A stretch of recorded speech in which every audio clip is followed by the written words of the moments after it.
శ్రీకృష్ణుడు ద్వాపర యుగంలో శ్రావణ మాసంలోని అష్టమి తిథి నాడు రోహిణీ నక్షత్రంలో జన్మించాడు. ఈయన కన్న తల్లిదండ్రులు దేవకీ వసుదేవులు, కానీ పెంచింది మాత్రం యశోదానందనులు. శ్రీకృష్ణుడి గురించి భాగవతంలో చెప్పుకోవడానికి మనకు చాలా కథలున్నాయి.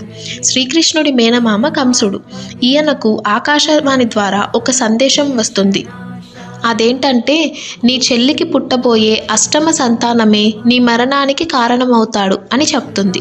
ఆ భయంతో కంసుడు దేవకీ వసుదేవులను కారాగారంలో బంధించి వరుసగా జన్మించిన 7 చిన్న పిల్లలను నిర్దాక్షిణ్యంగా సంహరిస్తాడు. 8వ సంతానంగా దేవకీ వసుదేవులకు శ్రీకృష్ణుడు జన్మిస్తాడు. శ్రీకృష్ణుడు పుట్టగానే సైనికులందరూ నిద్రలోకి జారుకుంటారు. జైలు ద్వారాలు వాటంతా అవే తెరుచుకుంటాయి. అలా వసుదేవుడు శ్రీకృష్ణుణ్ణి యశోదానందనుల వద్ద విడిచిపెట్టి వస్తాడు.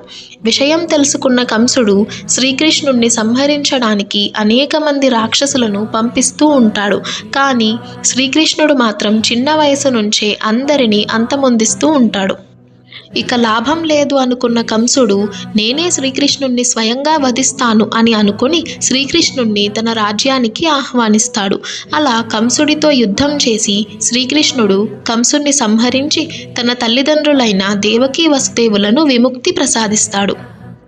అంతేకాకుండా మహాభారతంలో కురుక్షేత్ర యుద్ధంలో పాండవులకు తోడుగా ఉండి యుద్ధాన్ని నడిపిస్తాడు. అర్జునుడికి గీతోపదేశం చేసి జ్ఞానాన్ని ప్రసాదిస్తాడు. చెడుపై మంచి విజయం సాధించేలా చేస్తాడు. అంతేకాకుండా జరాసంధుడి గురించి, తన రాజ్య ప్రజలకు ప్రమాదం పొంచి ఉందని గ్రహించి తన రాజ్యాన్ని సముద్రం మధ్యలో నిర్మిస్తాడు. అదే ద్వారకా నగరం.